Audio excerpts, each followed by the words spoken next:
میں آپ کو ایک حدیث سنانے چلا ہوں، اس میں ایک عجیب نقشہ سامنے آتا ہے کہ یہ مہدی جب ظاہر ہوں گے تو کس طور سے ظاہر ہوں گے، ان کے ظہور کی کیفیت کیا ہوگی، کیف یظہر۔ یہ روایت ہے حضرت ام سلمہ سے رضی اللہ تعالی عنہا، حضور کی زوجہ محترمہ ہے، فرماتی ہیں ام سلمہ عن النبی صلی اللہ علیہ وسلم قال یکون اختلاف عند موت خلیفۃ، موت خلیفۃ، حضور نے فرمایا ایک خلیفہ کی موت پر اختلاف واقع ہو جائے گا، خانہ جنگی ہو جائے گی، فَيَخْرُجُ رَجُلٌ مِّنْ أَهْلِ الْمَدِينَةِ هَارِبًا إِلَىٰ مَكَّةَ، پھر مدینے کے لوگوں میں سے ایک شخص نکلے گا، بھاگے گا اور جا کر پناہ لے گا اور چھپ جائے گا مکے میں، فَيَأْتِيهِ نَاسٌ مِّنْ أَهْلِ مَكَّةِ، پھر اس کے پاس آئیں گے اہل مکہ، مکہ کے لوگ، فَيُخْرِجُونَهُ، اور اسے نکالیں گے، جہاں وہ چھپے ہوئے ہوں گے وہاں سے نکالیں گے، وَهُوَ كَارِهٌ، اور وہ بالکل اس کو پسند نہیں کر رہے ہوں گے، نہ وہ خواہش مند ہوں گے کہ ان کے وہ ہاتھ پر بیعت کی جائے، نہ وہ یہ چاہیں گے کہ وہ میدان میں آئے اور ان کو جو ہے اپنا لیڈر مانا جائے، وَهُوَ كَارِهٌ فَيُبَايِعُونَهُ بَيْنَ الرُّكْنِ وَالْمَقَامِ، لیکن لوگ جو ہے پھر اصرار کے ساتھ ان کے ہاتھ پر بیعت کریں گے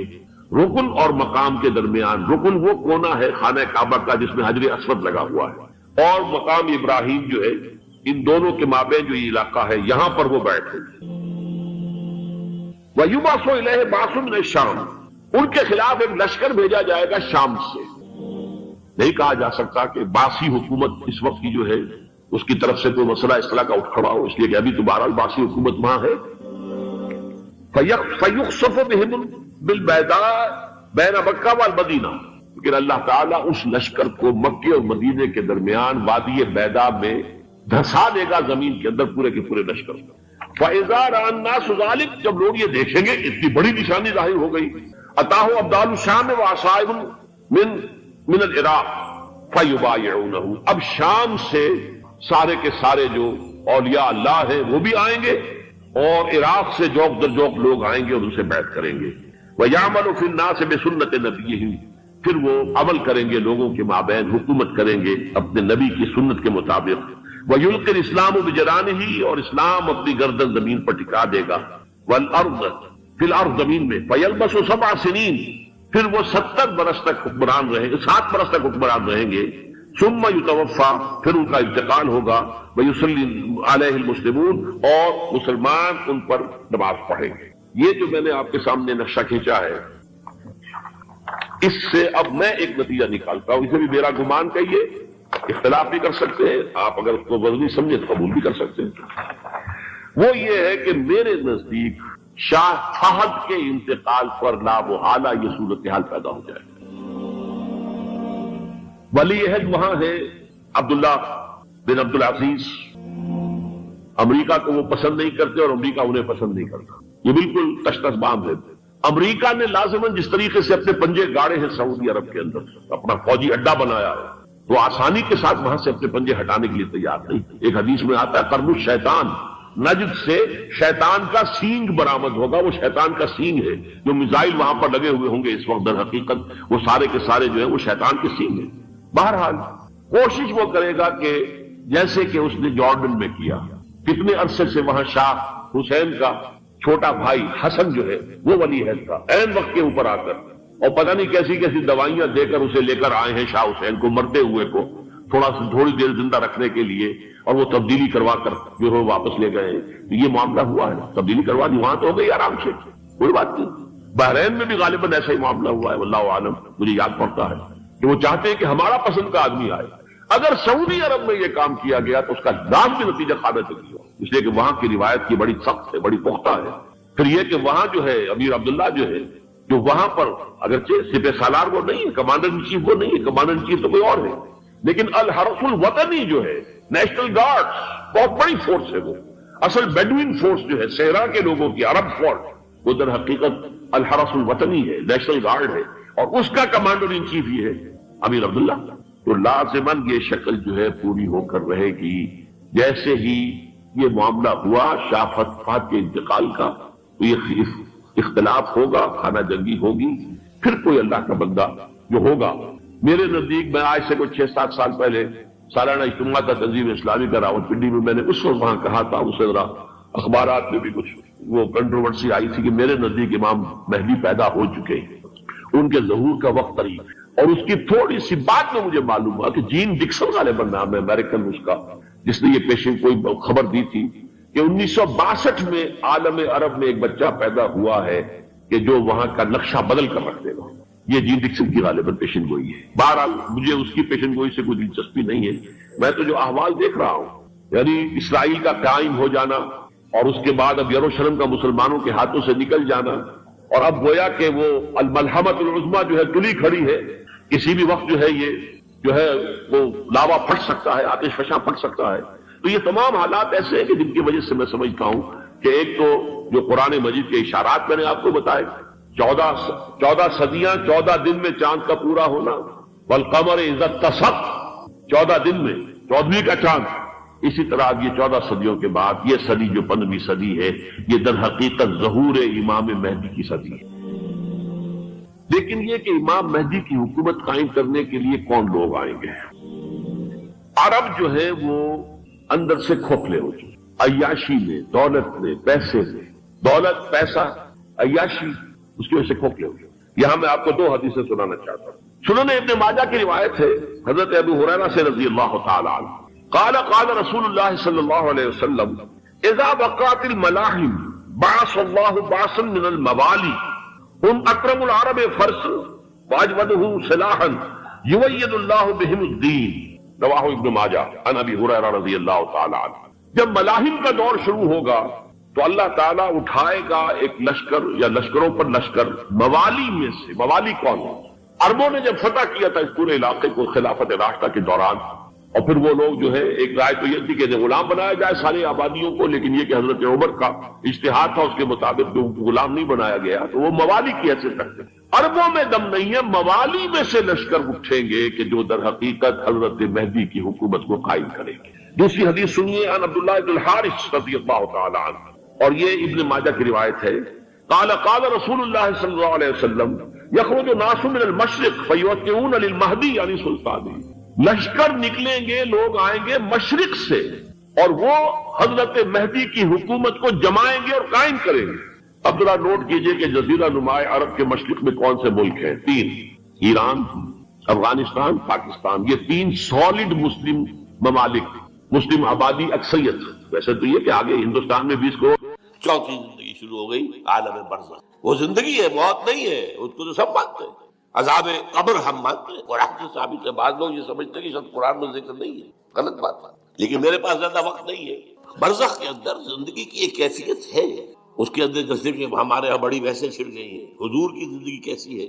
آیا ایسی ہے جیسے دنیا میں تھی یا اس سے کچھ مختلف ہے؟ تو میں کہا کرتا ہوں دنیا کی زندگی تو اتنی اچھی زندگی نہیں ہے، حضور کو جو زندگی ہے عالم برزخ میں، اس کا تو ہم تصور بھی نہیں کرتے۔ اس عالم برزخ میں کہا گیا شہداء کو وَلَا تَقُولُوا لِمَن يُقْتَلُ فِي سَبِيلِ اللَّهِ أَمْوَاتٌ بَلْ أَحْيَاءٌ وَلَٰكِن لَّا تَشْعُرُونَ۔ اللہ کی راہ میں شہید ہو جانے والوں کو اموات مت کہو، مردہ مت کہو، زندہ ہے، تمہیں اس کا شعور نہیں۔ ہمیں شہداء کی زندگی کا شعور نہیں، پھر صدیقین اوپر ہے، پھر انبیاء ان کے اوپر ہے، پھر رسول ان کے اوپر ہے، سب سے اوپر سید المرسلین ہے۔